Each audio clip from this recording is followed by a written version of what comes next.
Hi, everybody. I'm Edie Moore with Chicago Normal. And typically you hear Chicago Normal talking about cannabis. All the time we're talking about cannabis. But did you know that hemp is cannabis and hemp is federally legal? And that there are farmers that are growing hemp in Illinois and across the country right now? So we want to talk about hemp. We want to talk about the opportunities and that this agricultural crop holds for us and for people all across the state, and but mainly in urban communities. And today we are joined by my good friend, Kalee Hooghkirk of the Midwest Hemp Coalition. So happy that you are here. Welcome, Kalee, and thank you so much for doing this. Oh, thank you so much for having me today. I'm really excited to start the conversation. I know, right? It's been a long time coming. I know, right? So a little bit about our history. So Kalee and I met kind of online in the medical cannabis community. I think that's where it was, right? Yeah. And we ran into each other at an event, and I didn't know she was her, and she didn't know I was me, and we didn't know each other. And then finally I was like, wait, are you Kalee Hooghkirk? And she's like, yeah, and it was this big hug. So love fest all around. So Kalee, why did you want to do this interview? I really believe that hemp is a largely ignored sector of the cannabis economy. And I think that there's a ton of missed opportunity that really needs to be discussed. And I really want to just encourage people to think outside of the traditional cannabis box of, dispensary applications, cultivator applications. And I want to really bring light to that in-between area that I feel people could be really successful at. Really successful. I agree. I mean, the barrier to entry is so much lower, and we're gonna basically get into that. But before we do, tell me about the Midwest Hemp Coalition and about your store.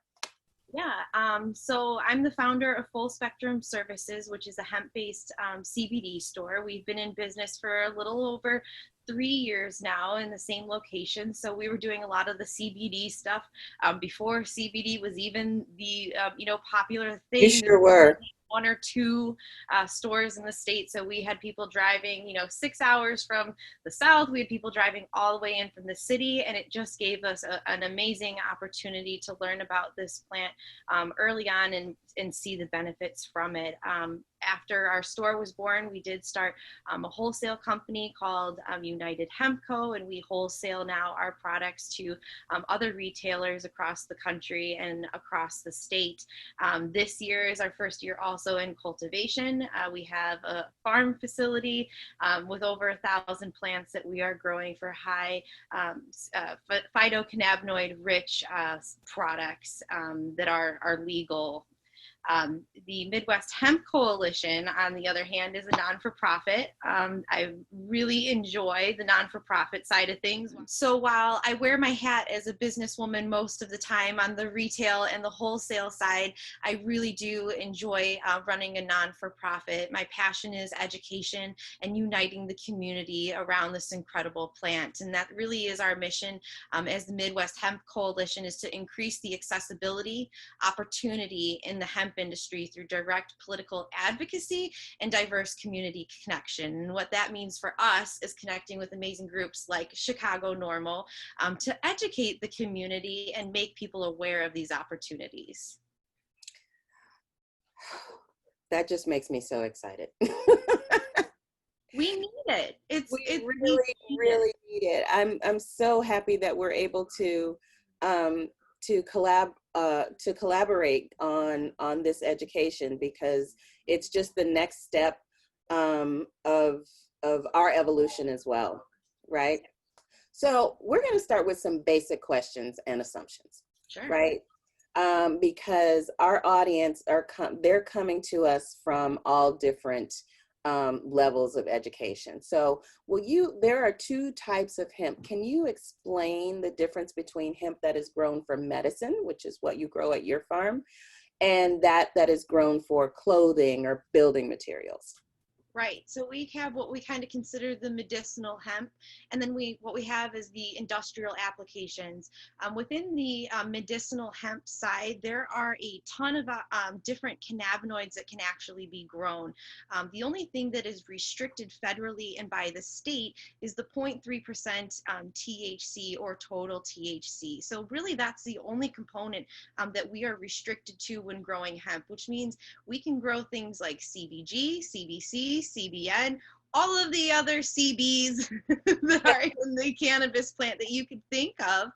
We can actually grow on a large scale through the hemp program, which I think a lot of people don't realize when they think of, hemp, they think of only CBD, but there are really so many other compounds that can be utilized.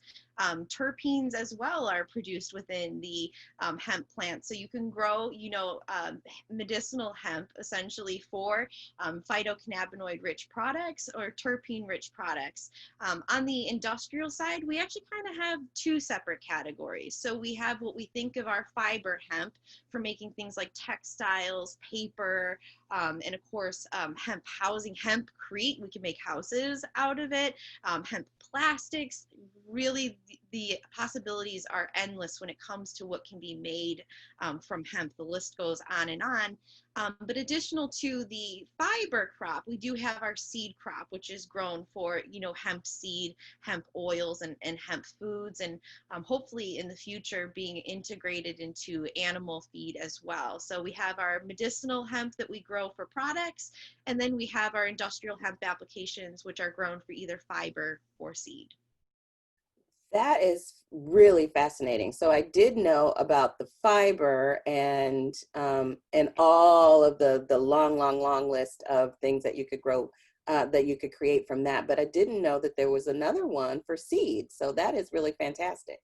Yeah, seed is high in protein, so that's why it's traditionally used in food products, because it's such a high protein, omega-3, omega-4, omega-6 rich product. So amazing health benefits from just the seed alone. Oh my gosh.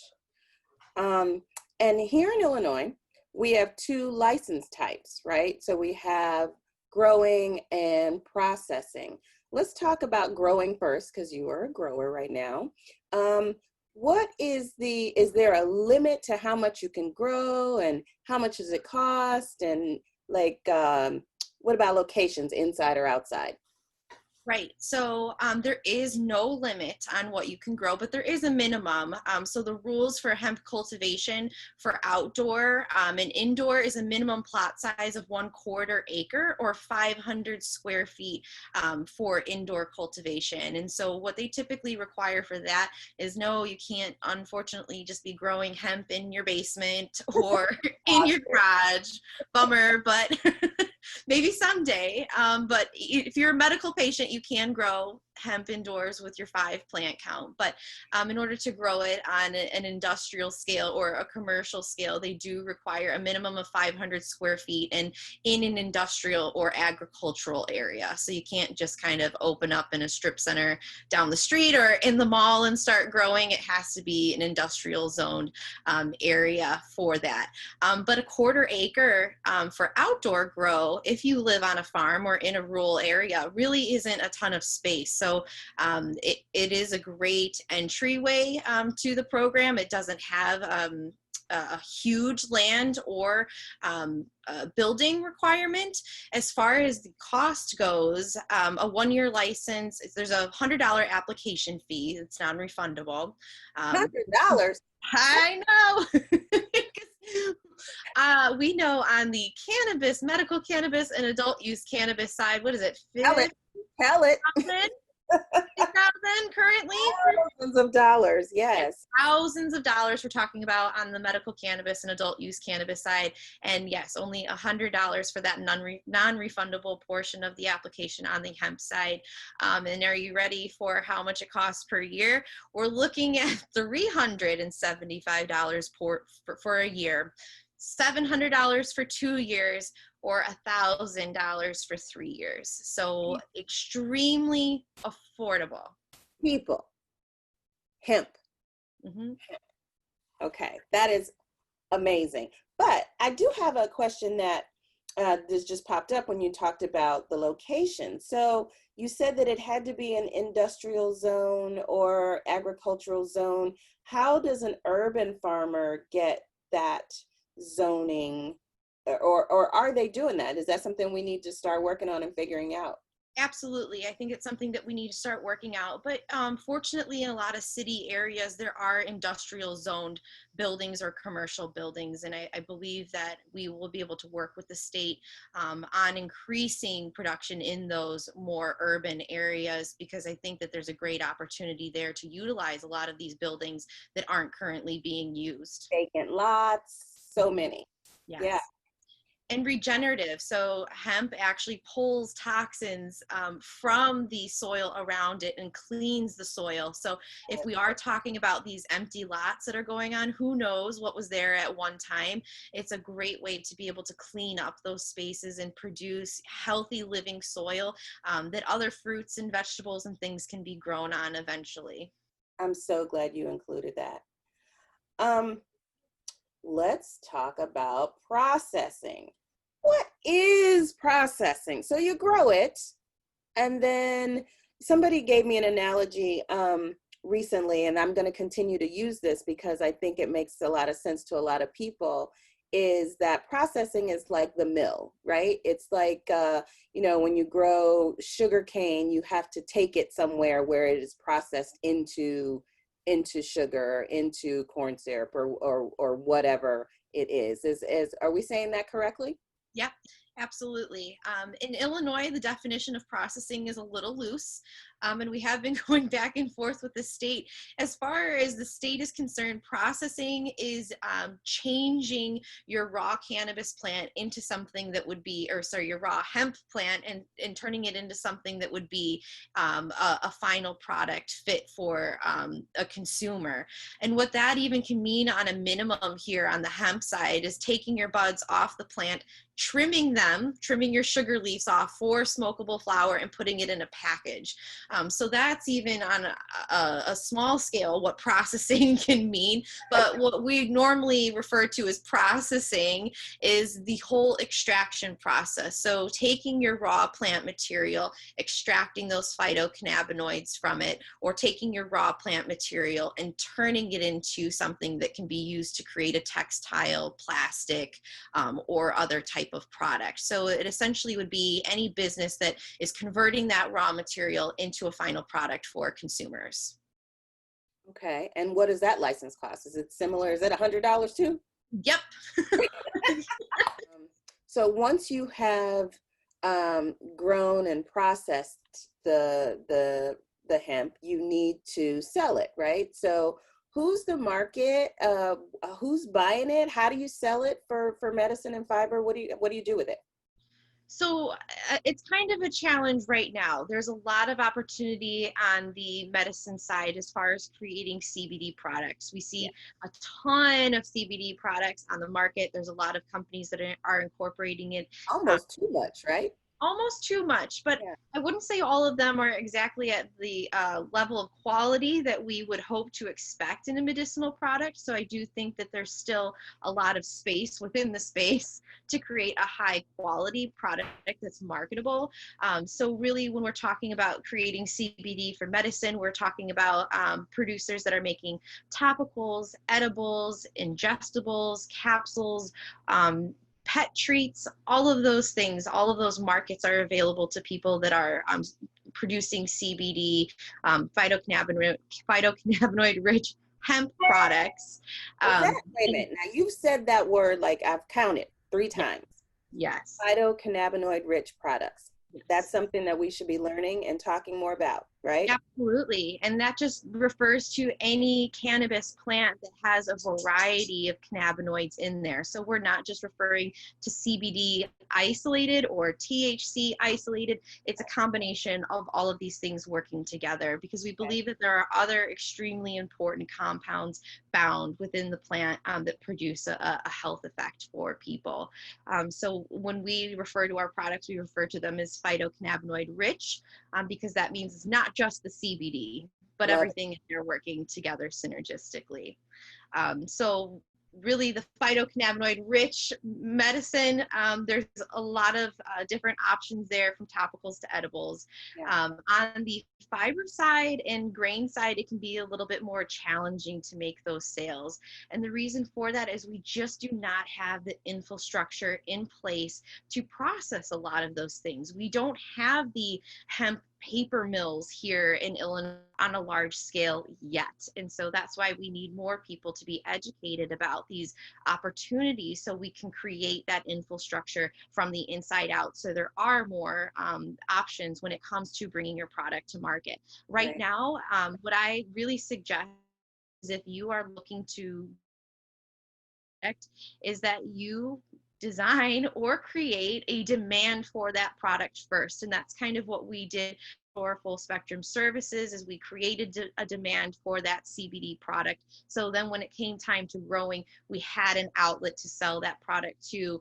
We didn't have to go searching. With that being said, though, there are traditional brokers within the market. So there are people that can help to facilitate those transactions, if you are willing to pay for a brokerage and a brokerage fee. That's not something that everybody's prepared to do. But so there really are, kind of three different outlets right now when it comes to being able to sell your product: your industrial route, your medical route, and then a broker who may be able to kind of be intermittent and do both for you. Right, right. And therein lies the opportunity. When you say that there isn't the infrastructure, that's the opportunity. We recently, Chicago Normal recently had a visit to your farm. We were so pleased and happy to have been welcomed by you. And I learned that this was your first crop, and I was so impressed. So congratulations on getting your first crop there. The girls are beautiful. They look amazing. Thank you. It was so great to have you. You guys were actually our first official farm tour. Oh my God. Oh my God. I can't wait to bring other people there. Yes. And so Kalee, how did you, this was your first crop. I couldn't believe it was your first. It's just so gorgeous and beautiful and lush. How did you educate yourself for that undertaking? Were there any classes that you took, or like, and how long did you work on that in your head before you got in the ground?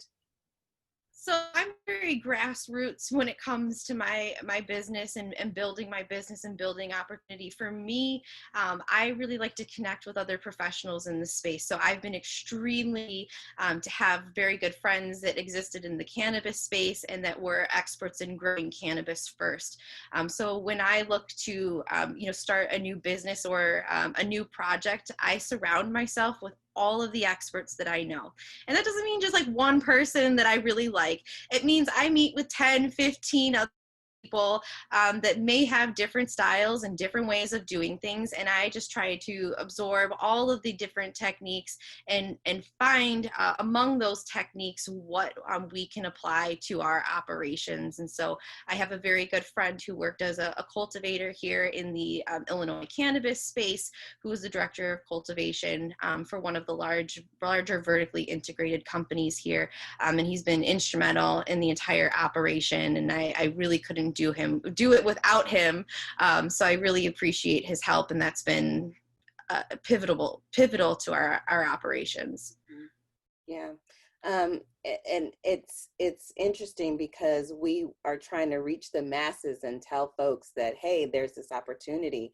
So we have an announcement coming up. So stick around to the end. The last thing I want to ask you is, what are some of the myths or misunderstandings that you would like to debunk? Give us like a couple of them. Well, I think the big one, right, that we get a lot in this space, like, can CBD get you high? Does it get me high, right?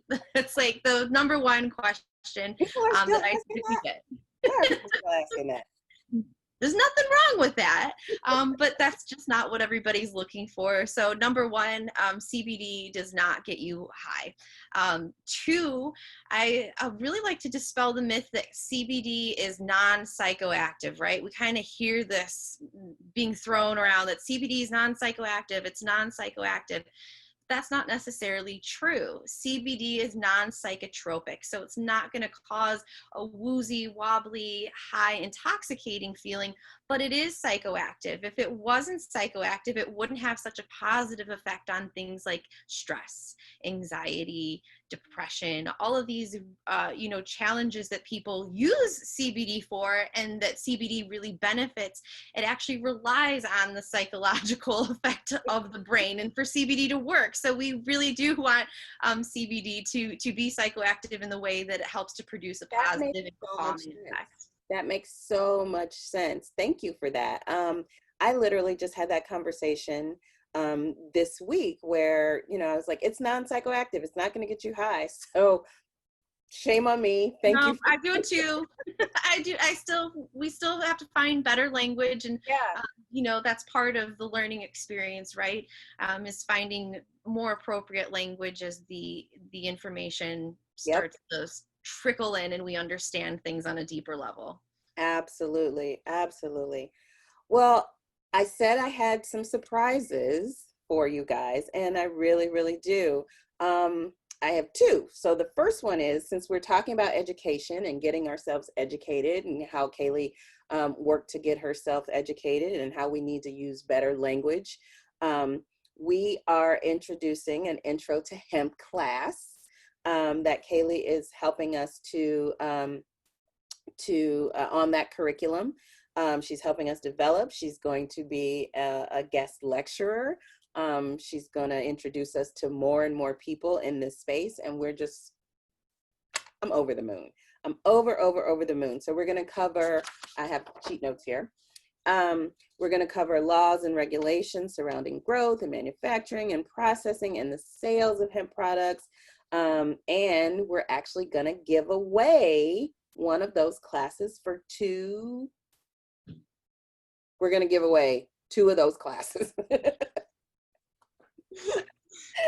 And that's going to start in the fall. So going back to school on Zoom, we can learn about hemp. So I'm really excited about that. And then, drum roll, there is Kalee, and the Midwest Hemp Coalition is sponsoring a grant for hemp businesses.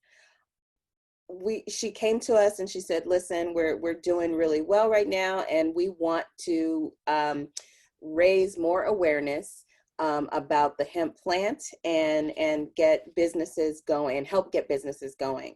The purpose of this grant is to increase awareness and participation in the hemp industry in Illinois, and to promote small and emerging hemp-based businesses to grow and expand their products to diverse demographics. So the grant will present the winner with 1 year of free accounting, legal, and marketing services. And we know that that is really a huge thing to a new business, right?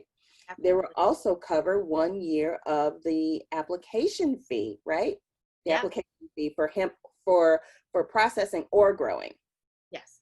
And so to find out more about it, you can go to the IllinoisHempGrant.com. Now, is it IL or spelled out? IL Hempgrant. ILHempGrant.com, right?